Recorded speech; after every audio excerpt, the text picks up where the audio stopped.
Hello everyone, my name is Karan Masru. Welcome to this video, and in this video we are going to look at the problem maximum subarray sum, and it is also called Kadana's algorithm because the algorithm used to solve this question efficiently is Kadana's algorithm, okay, or some people also call it cadence algorithm, okay. So सबसे पहले what I'll do is मैं OneNote पे आपको question explain करता हूँ along with the example, then we'll come here and go through the question line by line, okay. So first of all let me explain you the question. So basically question में क्या दिया है कि हमें एक array दिया है जिसकी साइज n है, मतलब कि इसमें n नंबर ऑफ एलिमेंट्स है, ठीक है. Now this elements can be positive, negative as well as zero, ठीक है. तो एरे में n एलिमेंट्स है which can be positive, negative as well as zero. तो हमें मैक्सिमम सब एरे सम बताना है, मैक्सिमम सब एरे सम बताना है, ठीक है. And along with the maximum sub array सम हमें स्टार्टिंग एंड एंडिंग इंडेक्स भी बताना है, starting and ending index of सब array which has maximum sub array सम, ठीक है. सो बेसिकली अगर आपके एरे में n एलिमेंट्स है तो total n into n plus 1/2 इतने सब एरेस हो सकते हैं. तो इन सभी सब एरे का कुछ ना कुछ सम होगा. सब एरे सम मतलब क्या, उस सब एरे में जितने भी एलिमेंट्स हैं उनका सम. तो हमें मैक्सिमम सब एरे सम बताना है, मतलब कि मैक्सिमम सम ऑफ एनी सब array, maximum some among all the सब एरे सम्स वो बताना है, ठीक है. And along with the maximum sub array सम हमें starting and ending index of that सब array which is maximum sub array सम वो भी बताना है, ठीक है. सो फॉर एग्जाम्पल अगर मैं कहूँ कि मेरे एरे में एलिमेंट्स है 3, 9, -12 एंड और let's say this is -14 and 2, okay, and yeah let's say -1. ये मेरा एरे है. तो यहाँ पे मैक्सिमम सब एरे सम क्या है, 12. 9 + 3 12, this is the maximum sub array सम. और इस सब एरे का स्टार्टिंग एंड एंडिंग इंडेक्स क्या है, 1 and 2. So I will print 12 and then I will print 1 and 2, ठीक है. So this is what is asked in the question. Now let's go through the question line by line. Given an array of n elements, find the maximum subarray sum along with the starting and ending index of the subarray having maximum sum. ठीक है. So we need to tell the maximum subarray sum and the starting and ending index of that subarray. Input format क्या है, first line contains n, that is the size of the array. Second line contains n array elements. Output format क्या है, on the first line print maximum sub array सम, पहली line में हमें maximum sub array सम print करना है जो भी है. On this second line print starting and ending index of सब एरे हैविंग मैक्सिमम सम. तो पहले हमें सम मैक्सिमम सम प्रिंट करना है, नेक्स्ट लाइन में जो सब एरे जिसका सम मैक्सिमम है अमंग ऑल दी सब एरेज उसका starting and ending index print करना है. कंस्ट्रेंट्स क्या है, size of the array can go from 1 to 10⁶ and the array elements can also be negative. So array elements can go from -10⁶ to 10⁶. okay, and these are integers, okay. So you can also add here, given an array of n integer elements, ठीक है. Expected time complexity क्या है, big of n, and expected auxiliary space है constant, ठीक है. So now let's come here again. So basically for example अगर मैं इसकी बात करूँ, let's take a smaller case, okay. So for example I have -1, 3, 9 and -2, ठीक है. तो इसके कितने सब एरेस हो सकते हैं, 10 सब एरे हो सकते हैं. -1 हो सकता है, देन 3 हो सकता है, देन 9 हो सकता है, -2 हो सकता है, then -1 3 3 9 9 -2, right, then 1 3 9, then 3 9 -2 and then 1 -1 3 9 2. इतने सब एरेस हो सकते हैं, राइट. तो इन सब का सम क्या होगा, ये -1, ये 3, ये 9, इसका -2, इसका 2, इसका 12, इसका 7, इसका ये -1 है, ठीक है. So this is 11, this is 10 and इसका क्या होगा, ये -2 है. 12 - 3 इसका हो जाएगा 9. तो मैक्सिमम सब एरे सम क्या है, 12. So I'll print 12 in the first line and then starting and ending index of the sub array having maximum sum which is 1 and 2. So I'll print this, okay, this will be my output. तो अब इसके solution की बात करते हैं. तो brute force approach तो क्या होगा, ब्रूट फोर्स अप्रोच ये होगा कि you generate sum for all subarrays, generate sum for all subarrays. ठीक है, आपने सभी सब एरेस का सम जनरेट कर लिया। उसके बाद जो मैक्सिमम है इसको रिटर्न कर दो और उसका स्टार्टिंग और एंडिंग इंडेक्स स्टोर कर लो। ठीक है, लेकिन सभी सब एरे का सम अगर हम जनरेट करने जाएंगे तो कितना टाइम लगेगा? Big of n square time लगेगा। ठीक है, एक होता है big of n cube method, एक होता है big of n square method. ठीक है, ये दोनों मैंने डिस्कस किए हुए हैं, वीडियो है 2.8। ठीक है, जहाँ पे find the sum of all the sub arrays of n array in big of n cube time and big of n square time, ये टाइटल है, आप जाके देख सकते हैं, ये मैं यहाँ पे डिस्कस नहीं कर रहा। तो अगर सभी सब एरे का सम में जनरेट करूंगा तो वो big of n square time में लगेगा, लेकिन हमारा time expected time complexity big of n है, तो हमें कुछ और एफिशिएंट सोचना पड़ेगा। ठीक है, नाउ ये चीज़ मैंने पहले भी बोली है, जब आपको सभी सब एरे का सम कैलकुलेट करना पड़े या सभी सब एरे की कोई प्रॉपर्टी कैलकुलेट करनी पड़े एंड आपको बिग ऑफ एन स्क्वायर में नहीं करना, उसको एफिशिएंटली करना है, मतलब कि कोई ऐसा सब एरे फाइंड करना है जो कि पर्टिकुलर कंडीशन सेटिस्फाई करे, तो आप टाइम कॉम्प्लेक्सिटी कैसे कम करते हो? ब्रूट फोर्स में क्यों टाइम लगता है? बिकॉज हम सारे एन स्क्वायर के मल्टीपल जो सब एरे है एन इंटू एन प्लस 1/2 सभी सब एरे का सम कैलकुलेट करने जा रहे हैं। So in efficient way we will use some logic and decrease the number of subarrays जिनका सम हम कैलकुलेट करेंगे। If we decrease the number of subarrays जिनका सम हम कैलकुलेट करेंगे, then automatically the time complexity will reduce, right? तो अब यह logic क्या होगा इसके बारे में सोचते हैं। ठीक है, सो first of all let me tell you something. For example, this is my given array. ठीक है, now let's say मैंने अभी ये एक सब एरे का सम कैलकुलेट किया। ठीक है, this is a sub array from L to R. okay, and let's consider one more sub array from R to let's say R1. okay, so L से लेके R तक का सब एरे का सम मैंने कैलकुलेट किया, let us call it S and let this be S dash. ठीक है, from R plus 1 to R1। Okay, so L to R जो सब एरे है उसका सम है S एंड R प्लस 1 से लेके R1 तक का जो सब एरे है उसका सम है, और लेट अस ये R प्लस 1 और R1 में थोड़ा कन्फ्यूजन हो सकता है, so let us take this as R dash. Okay, or let us take it something else only. okay, let us take it as P. so L से लेके R तक का सम S है एंड R प्लस 1 से लेके P तक का जो सम है वो है S डैश। ठीक है, सो अब एक बात समझो, हमें क्या करना है, हमें नंबर ऑफ सब एरेज जिनका हम सम निकालेंगे वो किसी तरह से कम करना है। ठीक है, and we want to reduce the time complexity. अब एक बात मुझे बताओ, ये जो L से लेके R तक का सब एरे है जिसका सम S है, अब ये S की क्या क्या पॉसिबल वैल्यूज है? Either it can be greater than 0 और it can be equal to 0 और it can be less than 0। Are you getting my point?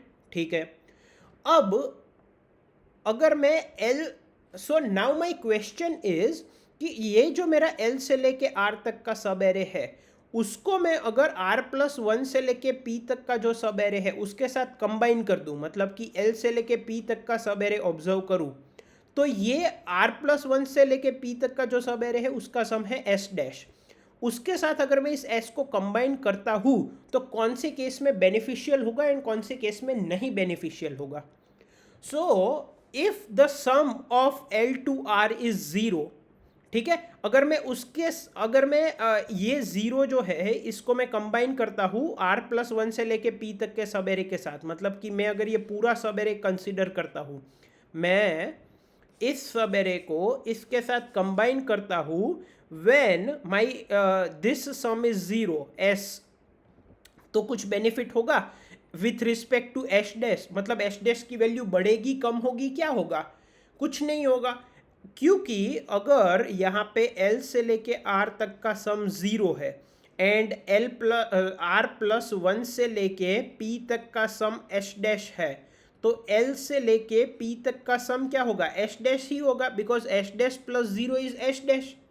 तो ये L से लेके R तक का जो सब एरे है उसको R+1 से लेके P तक के सब एरे के साथ कंबाइन करके हमें कुछ बेनिफिट नहीं मिल रहा, so we will not combine this. Okay, I know यहाँ पे हम ये बात क्यों कर रहे हैं, इसका क्या बेनिफिट होगा, हो सकता है अभी आपको इतना क्लिक ना करे, बट जैसे ही हम कंसेप्ट समझेंगे एंड इम्प्लीमेंटेशन देखेंगे आपको झट से क्लिक होगा। Okay, this is the logic. Okay, so just stay tuned. So अगर ये इक्वल टू 0 है तो इस सब एरे को इसके साथ कंबाइन करने का कोई सेंस नहीं है, और व्हाट आई कैन से इज ये L से लेके R तक का जो सब एरे है उसको आगे कैरी फॉरवर्ड करने का या एक्सटेंड करने का कोई सेंस नहीं है। यस, ये मेरा L से लेके R तक का जो सब एरे है उसको आगे एक्सटेंड करने का कोई सेंस नहीं है, क्योंकि अगर इतने का सम 0 है तो आगे जो भी सब एरे हम लेंगे उसका सम जो भी होगा एच डैश, ठीक है, उसके साथ 0 कंबाइन होके हमें एच डैश ही देगा। सो what I can do is ये जो L से लेके R तक का सब एरे है अगर उसका सम 0 है तो उसको आगे कैरी फॉरवर्ड करने का मतलब नहीं है। सो what I do is now my new starting point will B R+1, this R+1 will be my new starting point of this सब array. So now I'll consider the subarray from here. So this can be one subarray, this can be one subarray, this can be one subarray and so on. ठीक है, तो L से start होने वाले sub array and R के बाद and होने वाले सब एरे, मतलब कि L से लेके R+1, L से लेके R+2, L से लेके R+3, इन सभी सब एरे का सम हम कभी कैलकुलेट ही नहीं करेंगे। So we are decreasing the number of sub arrays जिनका सम हम कैलकुलेट करेंगे, so it will decrease the time complexity. ठीक है, ऐसा हम क्यों कर रहे हैं, क्योंकि अगर इसका सम 0 है तो इसको अगर हम आगे एक्सटेंड करते जाए तो कोई बेनिफिट है नहीं, क्योंकि उनका sum whatever the sum of this सब array be, this +0 is that only, right. Now let's take this case where the sum from L to R is less than 0. From L to R this sum is less than 0. ठीक है, now अगर आपका sum from L to R is less than 0 तो भी आगे इसको extend करने का कोई सेंस नहीं है। क्यों? Because let's say this is your sub array from L to R and this is your sub array from R+1 to P। ठीक है, इसका सम है less than 0, let's say it is -5। ठीक है, अब ये जो सब एरे है इस मतलब कि अगर L से लेके R तक का सब एरे, मतलब मैं R+1 से लेके P तक के सब एरे के साथ कंबाइन कर दूं तो क्या मुझे बेनिफिट हो रहा है? नहीं होगा। क्यों? विथ रिस्पेक्ट टू द सब array from R+1 to P। ठीक है, बिकॉज इसका सम जो है R+1 से लेके P तक का उसका या तो पॉजिटिव होगा या तो नेगेटिव होगा या तो 0 होगा। Let's take it +10, let's take it -10 and let's take it 0। This is the सब array sum from R+1 to P। ठीक है, अब अगर मैं इसके साथ ये L से लेके R तक का सब एरे कंबाइन कर देता हूँ, मतलब कि अगर मैं इस पूरे सब एरे को कंसिडर करता हूँ तो क्या होगा, ये -5 इन तीनों में ऐड हो जाएगा। अगर इसका सम +10 होगा तो +10 -5 होके ये 5 हो जाएगा, मतलब कि डिक्रीज हो गया। अगर ये -10 था तो -10 -5 होके -15 हो जाएगा, ये भी डिक्रीज हो गया। एंड 0 -5 होके -5 हो जाएगा, ये भी डिक्रीज हो गया। सो कहने का मतलब क्या है कि अगर L से लेके R तक का जो सब एरे है उसका सम लेस देन 0 है तो इट्स बेटर कि आप R+1 से लेके P तक का सब एरे इंडिविजुअली कैलकुलेट करो rather than considering from L to P, क्योंकि अगर आप इस पोर्शन को इसके साथ कंबाइन करोगे तो वो इसकी वैल्यू को और कम कर देगा। जैसे कि 10 था तो 5 कर दिया, -10 था तो -15 कर दिया, और 0 था तो -5 कर दिया। Are you getting my point? So in all 3 cases R+1 से लेके P तक का जो सब एरे का सम था उसको और कम कर दिया। इसका मतलब क्या कि R+1 से लेके P तक का जो सब एरे सम है it is definitely greater than the सब array sum from L to P। और अगर मैं maximum sub array sum find कर रहा हूँ and if this is greater than this then this is of no use. Are you getting my point? क्योंकि ये तो इसकी वैल्यू को और कम कर रहा है तो इसका कोई यूज ही नहीं है। This cannot be maximum sub array some because उससे ज़्यादा वैल्यू तो R+1 से लेके P तक की है। Are you getting my point? So if a सब array from L to R has sum less than 0 तो इसको भी आगे एक्सटेंड करने का कोई सेंस नहीं है, क्योंकि इस सब एरे का सम चाहे कुछ भी हो, पॉजिटिव, नेगेटिव या 0, जब इसके साथ कंबाइन होगा तो ओवरऑल ये जो वैल्यू है वो इससे तो कम ही होगी, डिक्रीज हो जाएगी, राइट। तो this cannot be maximum sub array सम, क्योंकि इससे ज़्यादा सम तो इसी का होगा। Are you getting my point? So whenever the sub-array sum from L to R is less than 0, we take a new starting point from R plus 1. मतलब कि अब हम यहाँ से स्टार्ट होने वाले सब एरे कंसिडर करेंगे।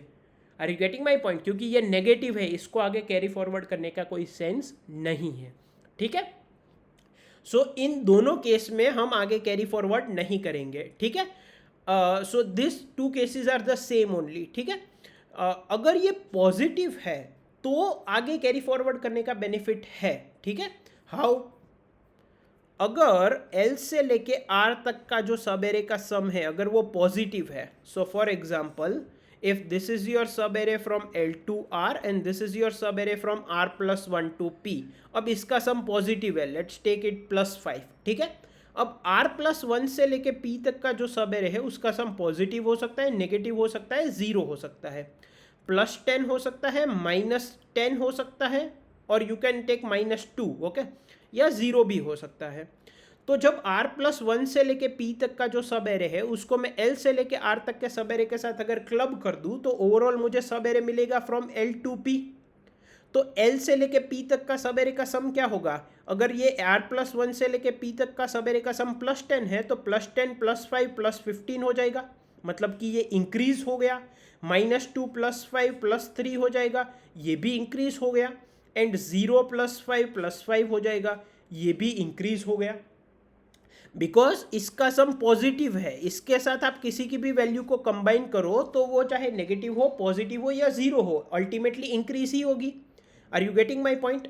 सो whenever we have a सब array from L to R जिसका सम पॉजिटिव है तो उसको हम एक्सटेंड करते जाते हैं। Are you getting my point? क्योंकि हो सकता है कि और बड़ी पॉजिटिव वैल्यू मिल जाए, जैसे कि यहाँ पे +10 +5 होके +15 हो गया। Are you getting my point? So इस केस में हम एक्सटेंड करते जाते हैं एंड बाकी दो केस में हम क्या करते हैं, हम नया सब एरे R प्लस 1 से स्टार्ट करते हैं। सो जब हम R प्लस 1 से नया सब एरे स्टार्ट करते हैं तो L से लेके R तक का जो सब एरे है उसके बाद L से लेके R प्लस 1, L से लेके R प्लस 2, L से लेके अप टू n-1, इन सभी सब एरे का सम कभी कैलकुलेट ही नहीं होगा, राइट। बिकॉज L से लेके R तक का सब एरे का सम अगर नेगेटिव है तो उसको आगे एक्सटेंड करके वैल्यू और कम होगी। मतलब कि अगर L से लेके R तक के सब एरे का सम नेगेटिव है और R प्लस 1 से लेके P तक के सब एरे का सम चाहे कुछ भी हो, बट R प्लस 1 से लेके P तक के सब एरे का सम L से लेके P तक के सब एरे के सम से ज़्यादा ही होगा, क्योंकि ये वैल्यू तो नेगेटिव है। तो negative combined with something will bring this value down, तो इसकी वैल्यू इससे ज़्यादा ही होगी, तो इसको कैलकुलेट करने की ज़रूरत नहीं है। So this is how will bring the number of सब arrays whose sum we will calculate down and hence will increase the efficiency, ठीक है। ओके, यहाँ तक समझ में आया। सो बेसिकली अब हम इसको इम्प्लीमेंट कैसे करेंगे?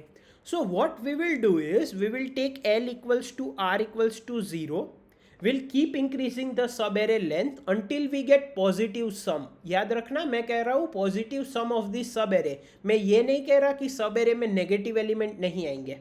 फॉर एग्जाम्पल अगर मेरा सब एरे है 3, 5, 1, 9, ठीक है, तो मैक्सिमम सम सब एरे क्या है? ये पूरे का सम क्या है? 3 + 5 8 + 9 17 -1 16। Are you getting my point? जिसमें नेगेटिव एलिमेंट भी है, तो negative element maximum sub array sum में नहीं होगा ऐसा नहीं है, right. So it may be included. So what I will do is I will keep increasing the length of the subarray under consideration until the sum is positive. So first I'll take one element. If the sum is positive, I'll take another element. If the sum is positive, I'll increase the subarray length. If the sum is positive, I'll still increase.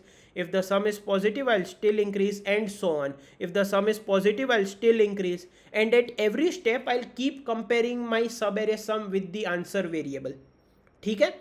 Because हो सकता है कि यहाँ से लेके यहाँ तक का सम 10 हो एंड यहाँ से लेके यहाँ तक का सम 8 हो, but this 8 is still positive but it is not greater than 10, so I will keep comparing it with my answer variable, ठीक है। नाउ लेट्स से कि यहाँ तक हमने सब एरे एक्सटेंड किया और इसके बाद जब एक्सटेंड किया, मतलब जब यहाँ तक कंसीडर किया, तो इस सब एरे का सम नेगेटिव आ गया, ठीक है। So now what I said is will start the new सब एरे फ्रॉम ईयर। अब ये सब एरे कंसिडर करेंगे, फिर ये कंसिडर करेंगे, फिर ये कंसिडर करेंगे, फिर ये कंसिडर करेंगे एंड सो ऑन। क्यों? क्योंकि अगर इतने सब एरे का सम नेगेटिव है, लेस देन 0 है, तो इसको आगे एक्सटेंड करने का कोई सेंस नहीं है, ठीक है। अब एक टेस्ट केस लेते हैं, उस पर ड्राई रन करते हैं, उसके बाद एक कंफ्यूजिंग पॉइंट हो सकता है जो कि अगर आपने बहुत डेप्थ में सोचा हो तो आपको दिख सकता है, लेकिन उससे पहले ड्राई रन करते हैं, उसके बाद उस पॉइंट को समझेंगे, ठीक है, जिससे कि और चीज़ें क्लियर हो। So for example, let me take a sub array. Let's take 3 minus 4 5 4 minus 1 3 minus 7, ठीक है। इस सब एरे को लेते हैं, इस एरे को लेते हैं। So first of all, I'll consider this sub array. Its sum is what? 3. So I'll take my answer as 3 and my sum as 3, ठीक है। Now since the sum is positive I extend this सब array. अब इस sub array का sum क्या है? -1। Now 3 and -1 which is max 3, so I keep this as it is, ठीक है।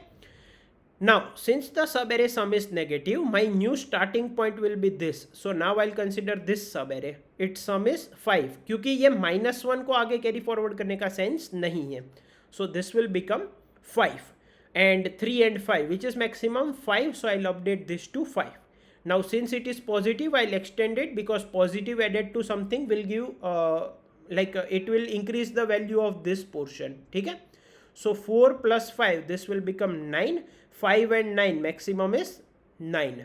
Now since this is positive, I'll still extend the sub array. 9 and -1 is 8, so this is 8. Now 9 and 8, maximum is 9, so this will remain 9. Now see, यहाँ पे negative element है sub array में, but overall sub array sum positive है, 5 + 4 + -1, so we can extend it because positive added with some other value will still increase the value of this portion. So now this 8 + 3 will become what? 11. Now 9 and 11, maximum is 11. Now since the sub array sum is positive, I'll still extend it and consider this. So 11 and -7 is 4. So sub array sum is 4. 11 and 4, maximum is 11. So I'll return 11. ठीक है, तो इस तरह से run होगा. जैसे ही sub array sum negative आएगा, will take the new starting point at r+1, and अगर सब एरे सम पॉजिटिव है, we can still extend it, and at every step we will compare the सब array sum with the answer variable. अब दो चीज़ें discuss करनी है, एक तो टाइम कॉम्प्लेक्सिटी एंड दूसरा जो कंफ्यूजिंग पॉइंट हो सकता है वो. ठीक है, तो कंफ्यूजिंग पॉइंट क्या हो सकता है? सी, लेट्स से मैंने इस सब एरे का सम कैलकुलेट किया. ठीक है, let's call this as let's say A5, A6, A7, A8 and A9. ठीक है, ये जो सम है ये पॉजिटिव है. ठीक है, now I took one more element, this is A10 and this sum is negative. अब जैसे ही सब एरे सम नेगेटिव आता है, we take this as the new starting point. क्यों? क्योंकि अगर A5 से लेके A10 तक का सम अगर नेगेटिव है, तो A5 से लेके A11 तक का जो सम होगा वो किस में कंबाइंड होगा? वो A5 से लेके A10 प्लस A11 से बना हुआ होगा. तो अगर ये नेगेटिव है, इसकी चाहे कुछ भी वैल्यू हो, but A11 is greater than A11 plus A5 to A10, right? क्योंकि ये पोर्शन तो नेगेटिव है, राइट? ये मैंने काफ़ी बार रिपीट कर दिया है, वापस एक बार कर देता हूँ. अगर L से लेके R तक का सब एरे का सम नेगेटिव है और R+1 से लेके P तक का सब एरे का सम कुछ भी हो, but this negative combined with this will bring this value even down. So ये R+1 से लेके P तक का सब एरे का जो सम है वो L से लेके P तक के सब एरे के सम से ज़्यादा ही होगा, right? So we do not extend it. तो जब मैं एक्सटेंड नहीं करूँगा तो A5 से लेके A11, A5 से लेके A12 and so on up to A5 से लेके AN-1, ये सारे सब एरेस का सम कैलकुलेट नहीं होगा. जो कि नहीं भी होना चाहिए, ठीक है, बट और भी काफ़ी सब एरेस का सम कैलकुलेट नहीं होगा, बिकॉज हम एल और आर को दोनों को आगे ही बढ़ा रहे हैं. When my sub-array sum is positive, I do r plus plus and extend the sum. When my sub-array sum is negative, I'll bring my L, the new starting point of the sub-array under consideration here, and my r will also be here. तो हम L और R को दोनों को आगे ही बढ़ा रहे हैं. सो व्हेन F5 से लेके A10 तक का सम अगर नेगेटिव है and my new starting point of the sub array अगर A11 हो जाता है, तो ये सारे सब एरेस तो कैलकुलेट नहीं होंगे, लेकिन इसके अलावा A6 to A6 ये भी कैलकुलेट नहीं होगा, A6 to A7 ये भी कभी कैलकुलेट नहीं होगा, क्योंकि हमने स्टार्टिंग पॉइंट सीधा A11 पे ले आए ना. तो A6, A7, A8, A9 इनसे स्टार्ट होने वाले किसी भी सब एरे का सम कैलकुलेट नहीं होगा. A6 से लेके A8 तक का कैलकुलेट नहीं होगा, A6 से लेके A9 तक का कैलकुलेट नहीं होगा, एंड सो ऑन. सो ये भी कैलकुलेट नहीं होंगे. तो क्या ये होने चाहिए या नहीं होने चाहिए? सो इस पे थोड़ा समझते हैं. देखो मैंने क्या कहा कि A5, A6, A7, A8, A9 इतने सब एरे का सम पॉजिटिव था, ठीक है. सो अब एक बात समझो, जब मेरा A5 का सम था, A5 पॉजिटिव ही रहा होगा, A5 पॉजिटिव ही रहा होगा, तभी जाके मैंने उसको एक्सटेंड किया होगा. अगर A5 खुद नेगेटिव हो जाता तो मैं उसको एक्सटेंड नहीं करता, लेकिन एक्सटेंड होते होते A5 से लेके A9 तक का आ गया. इसका मतलब A5 भी ज़ीरो था, A5 पॉजिटिव था, A5 प्लस A6 भी पॉजिटिव था, तभी हमने उसको आगे एक्सटेंड किया. A5 plus A6 plus A7 ये भी पॉजिटिव हुआ होगा. A5 plus A6 plus A7 plus A8 ये भी पॉजिटिव रहा होगा. A5 plus A6 plus A7 plus A8 plus A9 ये भी पॉजिटिव रहा होगा, तभी वो आगे एक्सटेंड होता गया ना. Now A5 plus A6 plus A7 plus A8 plus A9 plus A10 ये नेगेटिव हुआ, ठीक है, लेकिन ये सारे तो पॉजिटिव ही रहे होंगे, तभी जाके वो सब एरे एक्सटेंड होता गया. अब अगर ये नेगेटिव है और हमें पता है कि A5 जो है वो पॉजिटिव है, ये पूरा नेगेटिव है, A5 जो है वो पॉजिटिव है, ये हमें पता है, तभी वो एक्सटेंड हुआ था. तो अगर मैं ये पूरे नेगेटिव में से एक पॉजिटिव वैल्यू निकाल दूं, मतलब कि मान लो ये पूरे सब एरे का समय -30 नेगेटिव, लेकिन A5 है 10, तो अगर मैं A5 को निकाल दूं तो इतने का सम क्या होगा, -30 -10, मतलब कि ये -40 होगा. तो ये भी नेगेटिव होगा A5 से लेके A6 तक का, ठीक है. Are you getting my point? Now A5 plus A6 भी पॉजिटिव था, तो अगर मैं इसको निकाल दूं तो ये भी रिमेनिंग पोर्शन नेगेटिव होगा. A5 plus A6 plus A7 भी पॉजिटिव था, तो अगर मैं इसको निकाल दूं तो A8 plus A9 plus A10 भी नेगेटिव रहा होगा. Are you getting my point? So इसीलिए ये सारे जो सम है जो A6, A7, A8, A9, A9 से स्टार्ट हो रहे हैं एंड A10 से हो रहे हैं एंड यहाँ पे हो रहे हैं, वो सारे सब एरे का सम नेगेटिव ही होगा. तो उसको भी कैलकुलेट करके आगे कैरी फॉरवर्ड करने का मतलब नहीं है, क्योंकि अगर इतने सब एरे का सम -30 है और उसमें से मैं ये 10 हटा देता हूँ तो इसकी वैल्यू और कम हो गई ना, -40, तो ये भी मैक्सिमम सब एरे सम नहीं हो सकता.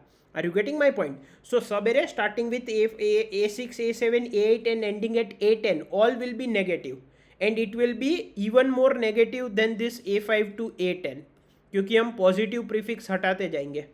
Are you getting my point? So that's why वो कभी मैक्सिमम सब एरे सम नहीं हो सकते. अब बात करते हैं A6 से लेके A6 की, A6 से लेके A7 तक की. क्या ये मैक्सिमम सब एरे सम हो सकता है? A6 से लेके A7 तक का जो सब एरे है, क्या ये मैक्सिमम सम सब एरे हो सकता है? क्योंकि ये भी कभी कैलकुलेट नहीं होगा. देखो A5 पॉजिटिव था, तभी हमने उसको एक्सटेंड किया. अब चाहे A6 और A7 की वैल्यू पॉजिटिव हो, नेगेटिव हो या कुछ भी हो, लेकिन A5 तो पॉजिटिव था. This is let's say +10. अब इसकी वैल्यू -5 हो, +5 हो या 0 हो, but when I combine it with A5 इसकी वैल्यू क्या हो जाएगी, 5 हो जाएगी, 15 हो जाएगी और 10 हो जाएगी. तो A6 से लेके A7 तक का जो सम है उससे ज़्यादा तो A5 से लेके A7 तक का सम होगा, क्योंकि ये पॉजिटिव है. Are you getting my point? So A6 से लेके A7 तक का सम भी मैक्सिमम सब एरे सम नहीं हो सकता, क्योंकि उससे ज़्यादा तो ये है, क्योंकि A5 पॉजिटिव है. So that's why any subarray starting with A6, A7, A8, A9 or A10 will not be maximum sum subarray when A5 to A9 was positive. मतलब A5 भी पॉजिटिव था, A5 प्लस A6 भी positive था, A5 plus A6 plus A7 भी positive था, तभी हम extend करते गए. So when this sum is positive and this sum is negative, then any subarray starting with A6, A7, A9, A8, A9, A10 cannot be maximum subarray sum. So that's why we directly come to A11. ठीक है, ये समझा तो मैं आपको concept, मतलब code तो मैं आपको 5 मिनट में दिखा सकता था, बट इसकी फीलिंग लेना इंपॉर्टेंट है, ताकि इसमें थोड़ा बहुत ट्विस्ट कर दे तो भी आपको क्लियर हो, इंटरव्यू में भी आप अच्छे से एक्सप्लेन कर पाओ, एंड जो है इसका कोड आपको रटना ना पड़े. ठीक है, कोड 4 लाइन का है, बट आपको रटना ना पड़े अगर आपने समझ लिया है तो. ठीक है, सो अब एक बात समझो. So whenever from L to R the सब array sum is positive, we extend it. If the subarray sum from L to R is negative or 0, we take the new starting point at R plus 1 for the subarray under consideration. ठीक है, तो अब इसकी time complexity अगर हम discuss करें तो time complexity कितनी होगी? देखो, पहले ये हमने कंसिडर किया सब एरे. ठीक है, मान लो ये पूरा एरे है, तो पहले एक एलिमेंट कंसिडर किया, फिर 2, फिर 3, फिर 4, फिर 5. अब इसका सम नेगेटिव आ गया. So now we started observing from year 1, 2, 3. अब इसका सम नेगेटिव आ गया, so we started observing from year 1, 2 and so on. तो काइंड ऑफ हमारा जो ट्रावर्सल है उनका जो सम है एक ही लूप लग रहा है. So the time complexity is big of n. ठीक है, मतलब कि आप जो सब एरे कंसिडर कर रहे हो उसका स्टार्टिंग पॉइंट यहाँ पे है. ठीक है, अब एंडिंग पॉइंट यहाँ पे आया, यहाँ पे आया, यहाँ पे आया, यहाँ पे आया, यहाँ पे आया. अब इसका सम नेगेटिव हो गया, तो अब आप स्टार्टिंग पॉइंट यहाँ पे ले आओगे, नया स्टार्टिंग पॉइंट. सो आपका ये जो है अल्टीमेटली बिग ऑफ एन में हो जाएगा. ठीक है, क्योंकि आप सभी एलिमेंट्स को काइंड ऑफ एक ही बार ट्रावर्स कर रहे हो. देखो, सब एरे की लेंथ बढ़ती गई, बढ़ती गई, बढ़ती गई, बढ़ती गई, बढ़ती गई. अब सब एरे का सम नेगेटिव आ गया, so this is your new starting point. Then वापस बढ़ती गई, बढ़ती गई, बढ़ती गई, तो आप अल्टीमेटली एक ही लूप लगाओगे. ठीक है, अब इसका कोड लिखते हैं. ठीक है, so I'll take n, I'll take sum, I'll take answer, I'll take I and j. The first line of input contains n, that is the length of the array. Next line contains n array elements. Third line contains the first line contains the size of the array, and second line contains n array elements. So ये दोनों मैंने input में ले लिया.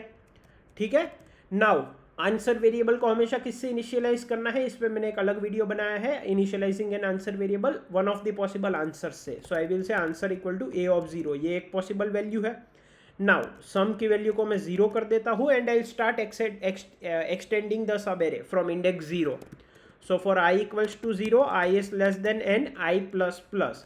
Include this i index element in your some variable. तो sum is equal to sum plus a of i. ठीक है, अब इसको आंसर के साथ कंपेयर करो. So answer is equal to max of answer comma sum, and if the सब array sum under consideration right now is less than equal to 0, then your new starting point will become r plus 1. मतलब कि अगर L से लेके R तक का जो सब एरे सम है ये पॉजिटिव है, तो आप इसको एक्सटेंड करोगे, तो यहाँ तक का जो सम था उसमें आप इसको ऐड करोगे. लेकिन अगर L से लेके R तक का जो सब एरे है उसका सम नेगेटिव या 0 है, तो आप अब इस एक एलिमेंट को कंसिडर करोगे, फिर इस 2 एलिमेंट को कंसिडर करोगे, तो इस यहाँ तक जो सब एरे का सम आपने कैलकुलेट किया था उसको नलीफाई करना पड़ेगा. So you say sum is equals to 0, and then you add this element in your next step. ठीक है, क्योंकि आप उस पूरे सब एरे को इग्नोर कर रहे हो. So if sum is less than equal to 0, I will say sum equals to 0. ठीक है, and finally you can print the answer. ठीक है, तो यहाँ पे भी हमें दिख रहा है एक लूप लगेगा. ठीक है, so now let's compile this. Okay, compile हो गया, let's run it. Okay, run हो रहा है. अब ये मेरे से इनपुट एक्सपेक्ट कर रहा है, so let's give this input only. So this is how much? 1, 2, 3, 4, 5, 6, 7 elements are there. 3 minus 4, 5, 4. 7 elements. 3 -4 5 4 -1 3 -7 -1 3 and -7, तो मैक्सिमम सवेरे सम क्या आ गया 11 आ गया, और यहाँ पे भी हमें क्या मिल रहा था 11, ठीक है। So this is the correct answer, ठीक है। एंड हमें हर एक स्टेप पे क्या वैल्यू मिल रही थी 3 3 5 9 9 11 11, तो अगर इसको भी आप चाहे तो प्रिंट कर सकते हो। सो what I can do here is I can print answer, तो हर एक स्टेप पे क्या मिल रहा है ये भी हमें पता चल जाएगा, ठीक है। So there are 7 elements, 3 -4 5 4 -1 3 and -7, तो 3 3 5 9 9 11 11, ठीक है। सेम है, ये आखिरी का 11 क्या है, ये तो ये आंसर वेरिएबल है, ठीक है। उसके अलावा 3 3 5 9 9 11 11, 3 3 5 9 9 11 11, ठीक है। Now one more question is कि मैंने ये भी क्वेश्चन में बोला था कि आपको ये जो मैक्सिमम सब एरे सम है उसका स्टार्टिंग एंड एंडिंग इंडेक्स भी प्रिंट करना है, ठीक है। तो स्टार्टिंग और एंडिंग इंडेक्स को हम कैसे ट्रैक कर सकते हैं। सो बाय डिफॉल्ट अगर ये मेरा एरे है सपोज, तो बाय डिफॉल्ट स्टार्टिंग इंडेक्स और एंडिंग इंडेक्स दोनों आपका ये होगा, फिर आप एंडिंग इंडेक्स को बढ़ाते जाओगे, ठीक है। तो ये आपका बढ़ता जाएगा। अब मान लो इस सवेरे का सम नेगेटिव आ गया, तो अब आप यहाँ से सम कैलकुलेट करना स्टार्ट करोगे, so this will become your new starting point. Are you getting my point. So and again the ending point. So ending point कैसे इंक्रीज हो रहा है, जैसे जैसे आई इंक्रीज हो रहा है, जैसे कि फोर लूप हम लगा रहे हैं तो आई 0 है, फिर 1 है, फिर 2 है, फिर 3 है, फिर 4 है, फिर 5 है, फिर 6 है, तो एंडिंग पॉइंट तो इसके रिस्पेक्ट में ही बढ़ेगा।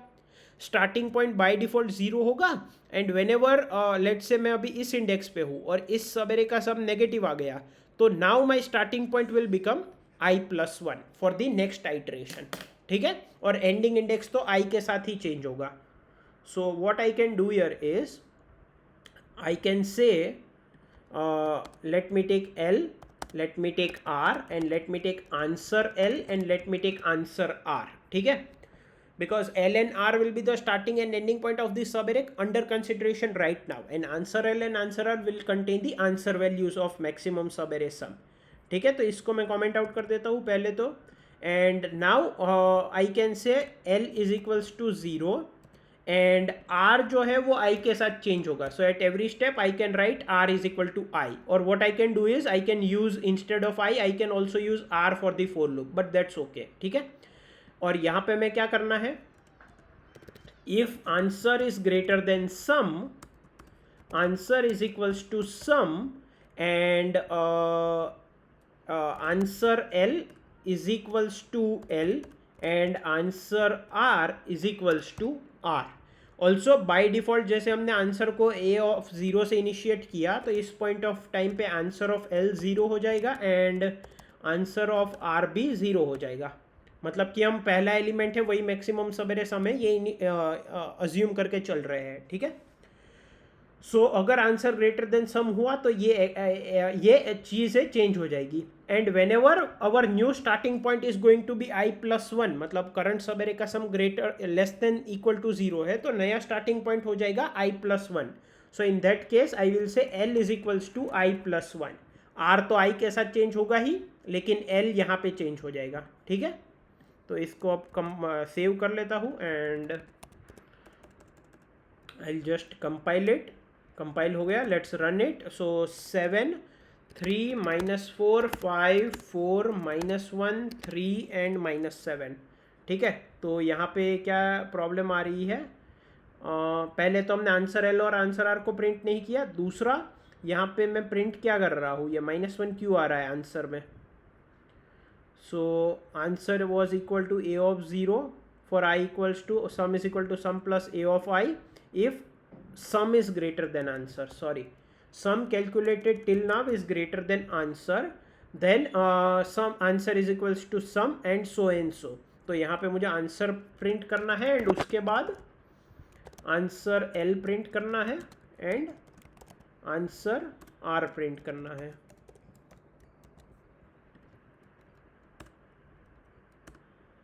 Okay, so 7 3 -4 5 4 -1 3 -7. So I have 11 and the starting and ending index of maximum subarray is 2 2 5, मतलब कि 2 2 2 3 4 and 5. So this is the maximum subarray sum 5 4 -1 and 3. Now one more point which I want to tell here is कि जब आप इसको VS code पे solve कर रहे हो तब तो ठीक है, लेकिन जब आप कंपटीशन में सॉल्व करोगे तो आप देखो यहाँ पे मैक्सिमम एरे की लेंथ 10⁶ तक जा सकती है और एरे की वैल्यू -10⁶ से लेकर 10⁶ तक जा सकती है। तो अगर सारे एरे एलिमेंट्स की वैल्यू 10⁶ है मान लो, तो पूरे एरे का सम क्या आ जाएगा 10⁶ इंटू 10⁶ दैट इज 10⁻12 विच में go out of the integer range और कुछ गार्बेज वैल्यू आपको मिल सकती है। तो उससे बचने के लिए what you can do is this sum and answer variable, ये दो जो वेरिएबल है जिसमें कि आप सम और आंसर को स्टोर कर रहे हो जो कि इंटीजर रेंज के बाहर जा सकते हैं, इनको आप लॉन्ग ले लो, है ना, जिससे कि आपका एरर के चांस कम हो जाए। ठीक है, क्योंकि अगर बहुत बड़ी वैल्यूज़ हुई तो हो सकता है individual array elements integer range के हो, लेकिन जब उसको कंबाइन कर दिया जाए तो सब एरे सम इंटीजर रेंज के बाहर चला जाए, तो वो एरर ना दे, इसीलिए हम इसको लॉन्ग ले लेते हैं। ठीक है, बाकी सारी वैल्यूज़ तो within the integer range ही रहेगी, इंडेक्सेस हो गए एंड सो ऑन, तो उसमें कोई प्रॉब्लम वाली बात नहीं है। ठीक है, और यहाँ पे ऑक्सिलरी स्पेस क्या होगी, कांस्टेंट होगी। सो आई होप आपको इस वीडियो में काफ़ी कुछ सीखने को मिला होगा। Thank you.